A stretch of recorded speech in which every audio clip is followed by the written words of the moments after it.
for around 450 years, from around 55 BC to around 410 AD, the southern part of the Netherlands was integrated into the Roman Empire. During this time, the Romans in the Netherlands had an enormous influence on the lives and culture of the people who lived in the Netherlands at the time and on the generations that followed.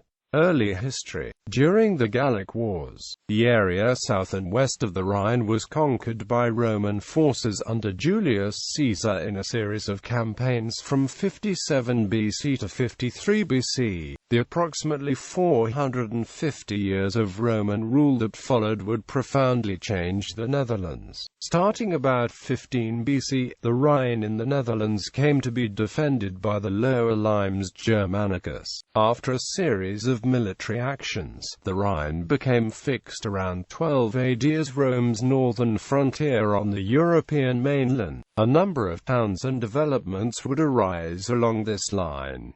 The area to the south would be integrated into the Roman Empire. At first part of Gallia Belgica, this area became part of the province of Germania Inferior. The tribes already within, or relocated to, this area became part of the Roman Empire. The area to the north of the Rhine, inhabited by the Frisi and the Chauci, remained outside Roman rule but not its presence and control. The Frisi were initially won over by Drusus, suggesting a Roman suzerainty was imposed by Augustus on the coastal areas north of the Rhine River. Over the course of time, the Frisi would provide Roman auxiliaries through treaty obligations, but the tribe would also fight the Romans in concert with other Germanic tribes.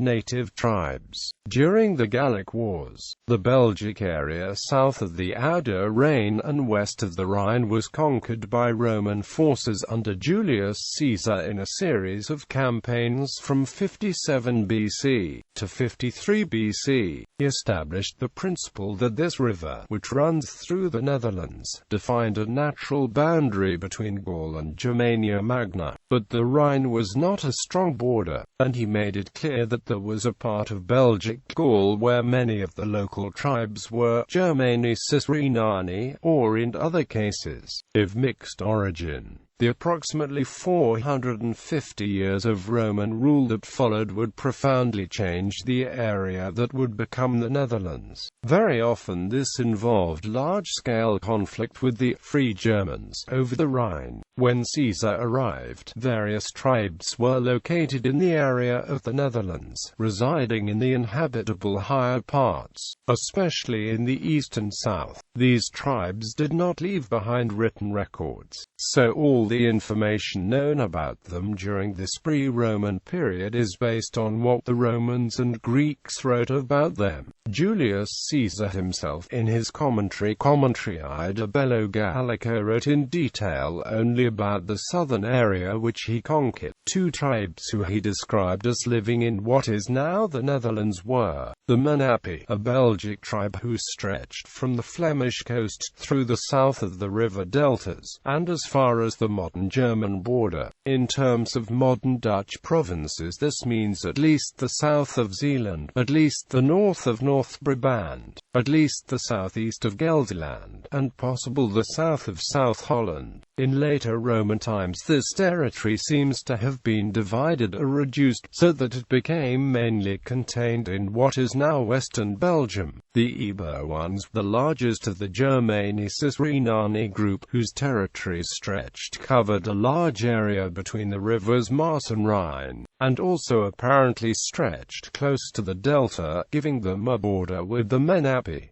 The territory may have stretched into Gelderland. Caesar claimed to have destroyed the name of the Iberwans, but in Roman times Tacitus reports that the Germani Cisrhenani had taken up a new name, the Tungri. While exact borders are not known, the territory of the Iberwans, and later the Tungri, included all or most of the modern provinces of Dutch Limburg and North Brabant. The part in North Brabant was apparently within what became known as Toxandria, the home of the Texuandri.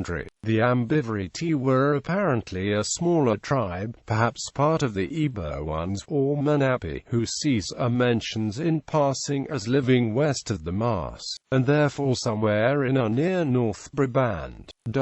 In the delta itself, Caesar makes a passing comment about the insula Batavorum in the Rhine River, without discussing who lived there. Later, in imperial times, a tribe called the Batavi became very important in this region. The island's easternmost point is at a split in the Rhine, one arm being the Waal, the other the Lower Rhine. Old Rhine people, who could even have been part of a known group such as the Eber ones. Other tribes who eventually inhabited the Gaulish islands in the delta during Roman times are mentioned by Pliny the Elder. The Canonifates, whom Tacitus says were similar to the Batavians in their ancestry. These lived to the west of the Batavi, sharing the same island in what is today the province of South Holland. The Frisi, who also inhabited the Netherlands north of the delta, and thus covered a major part of the modern Netherlands, not only in modern Friesland, but also in North Holland and at least in parts of all the other northern Dutch provinces today. The Chaucer, whose main territory was the North Sea coast of Germany, bordering the Frisi on their east. They are thought to be ancestors of the later Saxons, and apparently only held a small part of the modern Netherlands in Roman times. The Frisians, who Pliny also counted as a people living in Gallia Belgica, to the south of the delta. They probably therefore lived in the north of North Brabant, perhaps stretching into Gelderland and South Holland. The Marsassi, who Tacitus refers to as neighbors of the Batavi. Pliny also apparently mentioned these as stretching on to the Flemish coast, and they probably inhabited what is today the province of Zeeland. The Steri, who are not known from any other sources but are thought to have lived near the Marsassi, therefore in modern Zeeland or South Holland.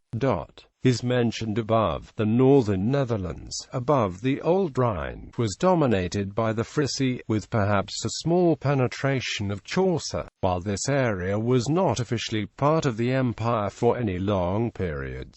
Military conscription and other impositions were made for long periods upon the Frisi. Several smaller tribes are known from the eastern Netherlands, north of the Rhine. The Tuihantai from Twente in Overijssel had units serving in the Roman army in Britain. The Chamavi, from Hamaland in northern Gelderland, became one of the first tribes to be named as Frankish. The Salians, also Franks, probably originated in Saarland in Overijssel, before they moved into the empire, forced by Saxons in the 4th century, first into Batavia, and then into Alexandria.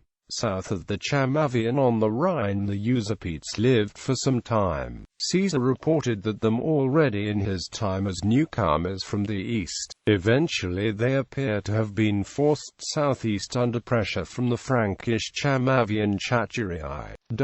In the south of the Netherlands the Texuandri inhabited most of North Brabant. The modern province of Limburg, with the Maas running through it, appears to have been inhabited by the Batassi, the Catiline, the Senussi and the Tungri. Batavian Revolt. About 38 BC, a pro-Roman faction of the Chatti was settled by Agrippa in an area south of the Rhine, now thought to be the Batuwa area. They took on the name of the people already living there, the Batavians. The relationship with the original inhabitants was on the whole quite good. Many Batavians even served in the Roman cavalry. Batavian culture was influenced by the Roman one, resulting among other things in Roman-style temples such as the one in Elst, dedicated to local gods. Also the trade flourished. The salt used in the Roman Empire was won from the North Sea, and remains are found across the whole Roman Empire. However, this did not prevent the Batavian Rebellion of 69 AD, a very successful revolt under the leadership of Batavian Gaius Julius Civilis. 40 castelli were burnt down because the Romans violated the rights of the Batavian leaders by taking young Batavians as the slaves. Other Roman soldiers joined the revolt, which split the northern part of the Roman army. April 70, Vespasianus sent a few legions to stop the revolt. The commander, Petilius Cerealis, eventually defeated the Batavians and started negotiations with Julius Civilis on his home ground, somewhere between the Vaal and the Maas near Novio Magus, or, as the Batavians probably called it, Batavo-Durum. Roman settlements in the Netherlands. During the stay in Germania Inferior, the Romans established a number of towns and smaller settlements in the Netherlands and reinforced the Limes Germanicus with military forts. More notable towns include Ulpia, Novio Magus, Batavorum and Forum Hadriani. Roman forts in the Netherlands. Flevum harbour has been found here as well. Lugdunum Batavorum, Praetorium Agrippini, Matilo, Albaniana, fort of an unknown name. Lorium, a fort perhaps called Flesho. Trajectum, Thexia, Levifanum, Carvo, fort of an unknown name at Novio Magus. Towns in the Netherlands. A. Forum Hadriani, a.k. Ielium Canum Fatum B. Ulpia Novio Magus Batavorum, a.k. Colonia Ulpia Novio Magus, c. Batavorum d. Colonia Ulpia Trajanari Correro Valum. Settlements. Opos Sef Nigrum Pullum, g. Settlement of an unknown name on the Lycia Rhine. H. Altnerite. Settlement of an unknown name. J. Settlement of an unknown name. K. Roman temples. L. Temple possibly devoted to Hercules. Megasanis. M. Temple then. Sukla Mo unknown. P. Trajectum ad Mosem, also known as Mose Trajectum, not marked on the map. A possible fort in modern Venlo. Franks. In the 3rd century, the Franks, a warrior Germanic tribe, started to appear in the Netherlands. Their attacks happened in a time period with a catastrophic sea invasion of the area. Another change was irreversible. During transgression phases, the sea is more aggressive than under normal circumstances. The 3rd century saw the beginning of an era of increased violence from the sea. The canal between Lake Flevo and the Wadden Sea widened and the mudflats of the north became wetlands. The Frisians and Chaucer increased the height of the Terps, but in vain. It seems that their country was largely depopulated and the Frisians disappear from our sources. The cause of this devastation is easy to find. Raids of a new Germanic tribe, the Franks. Frankish identity emerged at the first half of the 3rd century out of various earlier, smaller Germanic groups, including the Sauli, Sicambri, Chamavi, Bructeri, Chatti, Chaturii, Amsiverii, Tencteri, Ubii, Batavian, the Tungri, who inhabited the lower and middle Rhine valley between the Zuide Erzi and the river Lahn and extended eastwards as far as the Weser, but were the most densely settled around the Eistel and between the Lippe and the sea. The Frankish Confederation probably began to coalesce in the 210s.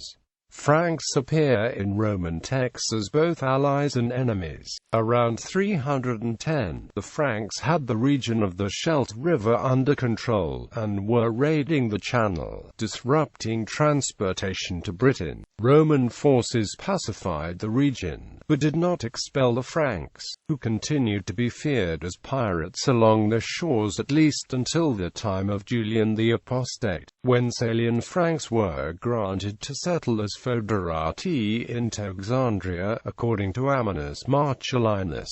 At the beginning of the 5th century, the Franks became the most important ethnic group in the region, just before the end of the Western Roman Empire. Bibliography. Bernard Colabranda, Mus. Limes Atlas. Excerpta Romana, de Bronnen der Romeins Geschiedenis van Nederland.